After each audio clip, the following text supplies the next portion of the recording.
श्री राम की आह्लादिनी शक्ति। पुराणों में माता सीता की विशिष्टता, अलौकिकता व महिमा का विस्तार से उल्लेख मिलता है। इन ग्रंथों में उन्हें सर्वशक्ति स्वरूपा, सर्व असुर संहारिणी, सर्व क्लेश हारिणी देवी, आदि शक्ति आदि रूपों के साथ प्रभु श्री राम की आह्लादिनी शक्ति के रूप में चित्रित किया गया है।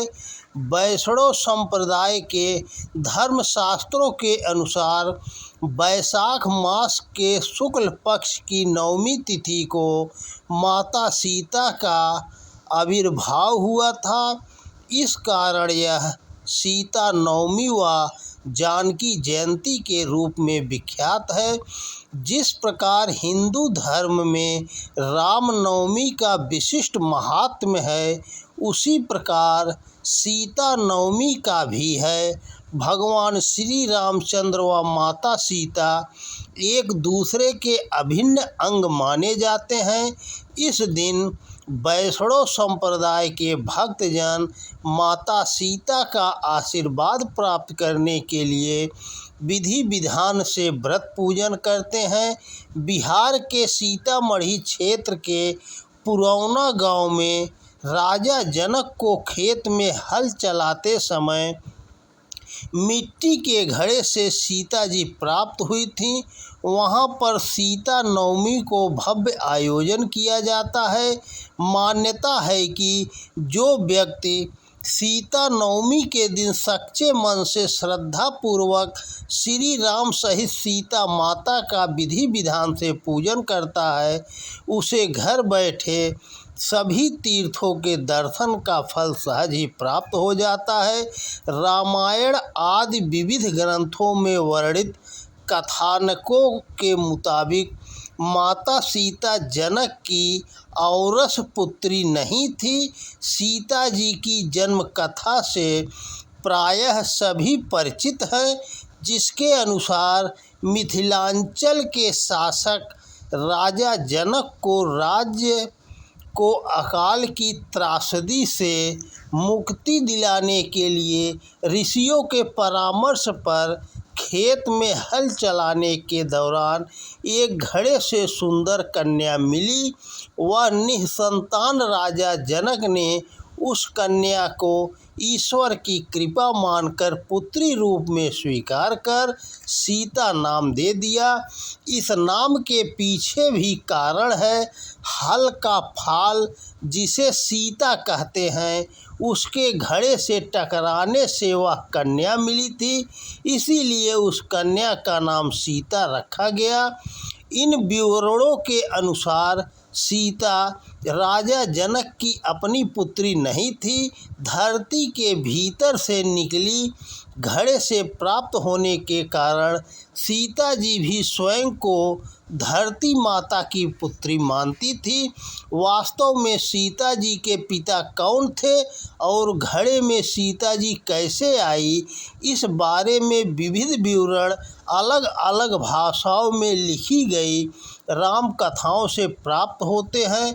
दक्षिण भारत की अद्भुत रामायण में उल्लेख मिलता है कि ग्रीष्मद नामक एक महातेजस्वी ऋषि माँ लक्ष्मी को पुत्री रूप में पाने की कामना से प्रतिदिन एक कलश में कुश के अग्रभाग से मंत्रोच्चारण के साथ दूध की बूंदें डालते थे।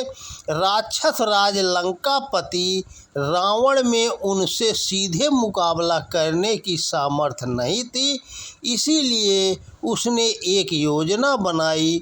एक दिन ग्रीष्मद ऋषि जब अपने आश्रम से कहीं बाहर गए हुए थे, तो रावण छल से उनके आश्रम में घुस गया।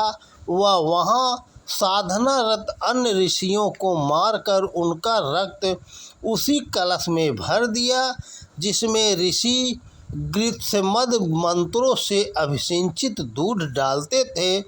फिर उनसे उस कलश को लाकर अपनी पत्नी मंदोदरी को यह कहते हुए सौंप दिया कि यह तेज विष है, इसे छिपा कर रख दो।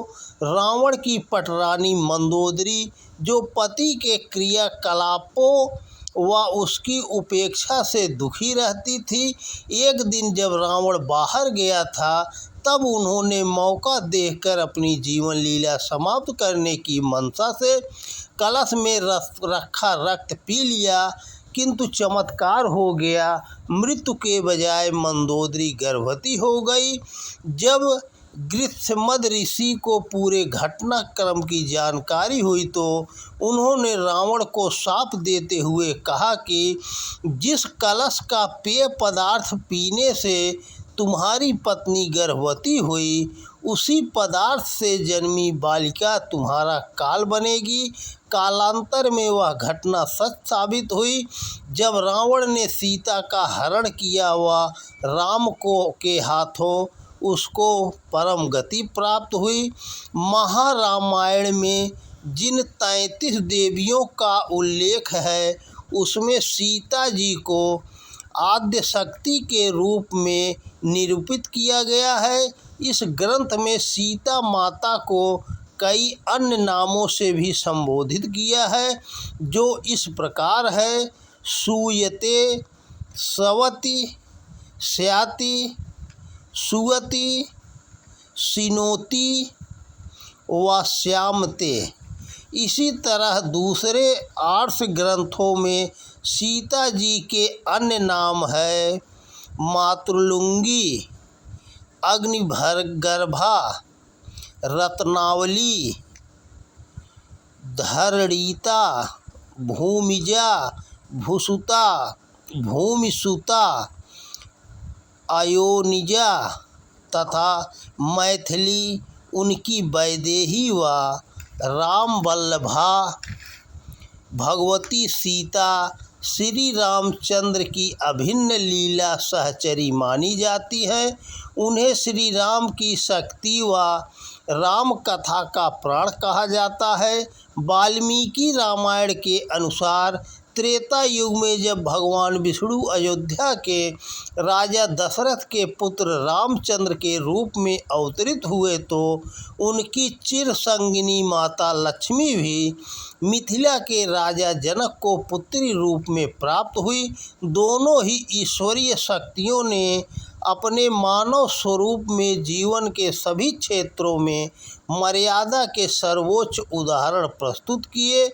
आध्यात्म रामायण में सीता जी को जगन माता के रूप में दर्शाते हुए इस तथ्य का प्रतिपादन किया कि भगवती सीता की योग माया के कारण ही श्री राम समूचे विश्व में प्रकाशमान हैं।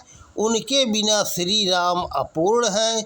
इसी तरह श्री रामचरित मानस जैसे अनुपम लोक ग्रंथ के प्रणेता स्वामी तुलसीदास ने इस कृति के बाल कांड में उद्भव, पालन व संहार कारिणी देवी के रूप में माता सीता की वंदना की है।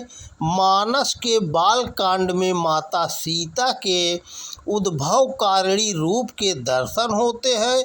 श्री सीताराम विवाह का संपूर्ण आकर्षण सीता जी के रूप ऐश्वर्य में समाहित दिखता है।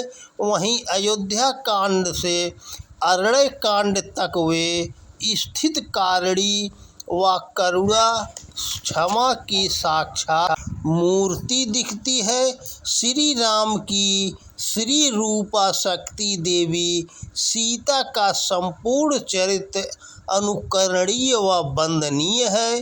अतः हमें माता सीता की सदैव भक्ति पूर्वक वंदना करनी चाहिए। तो दोस्तों नमस्कार। वीडियो पसंद आए तो ज़्यादा से ज़्यादा शेयर करें। जय श्री सीताराम, जय श्री कृष्णा, राधे राधे, जय श्री राम।